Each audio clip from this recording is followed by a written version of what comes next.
Kinilala ni PNP Chief Ronald Bato de la Rosa ang dalawa sa mga nasugatang pulis sa operasyon kontra droga sa Police Regional Office ng Region 4A. May mensahe rin si General Bato sa kanyang mga kabaro. At may ulat on the spot si Mariz Omali. Mariz? Connie, stay alive o manatiling buhay. Yan ang payo ni PNP Chief Ronald Bato de la Rosa sa mga binisita niyang pulis dito sa Police Regional Office 4A bilang bahagi ng pagdiriwang ng 115th Police Service Anniversary. Sa pinaigting nagbero ng pamahalaan kontra droga, inaasahan ni General Bato na marami pang mga drug personality ang manon-neutralize. Hindi raw madali ito at madalas malalagay pa ang buhay nila sa peligro. Pero dapat sila ang manatiling buhay. Kabilang sa mga kinilala ni Bato, ang dalawang sugatang pulis sa operasyon kontra droga. Sina CO1 Roberto Lacasa at CO1 Teddy De Los Santos Jr. ng Cavite Police.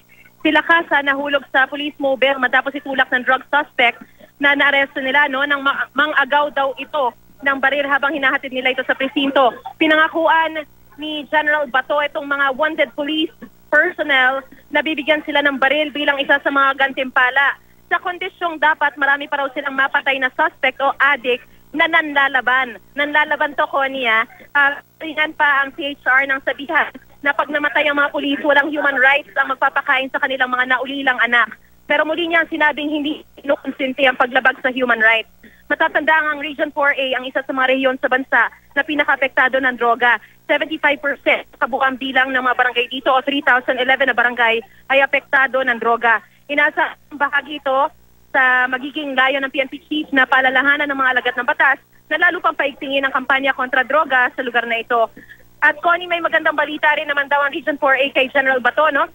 Nakalatag na rito yung mga nakumpiskan loose firearms mula Hunyo hanggang Agosto ng siyang ipepresenta kay General Bato maya-maya lamang. Bahagi raw ito ng pinaigting na anti-illegal drug campaign ng rehiyon. Sa kabuuan, may 536 na confiscated, surrendered at recovered loose firearms. Kabilang ang tatlong M16 rifle, 26 pistol, 487 ammunitions at 2 grenades mula Hunyo hanggang August 22.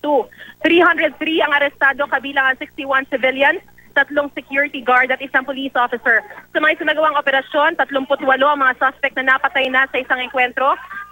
Sa mga enkwentro nga nakaraan, habang 110 naman ang kaso ng mga naisampa na sa korte. Kung mapapansin mo, Connie, medyo maingay sa background ko kasi sa ngayon ay tumutugtog yung banda habang nagbo-bodle fight itong sina General Bato at yung mga kapulisan.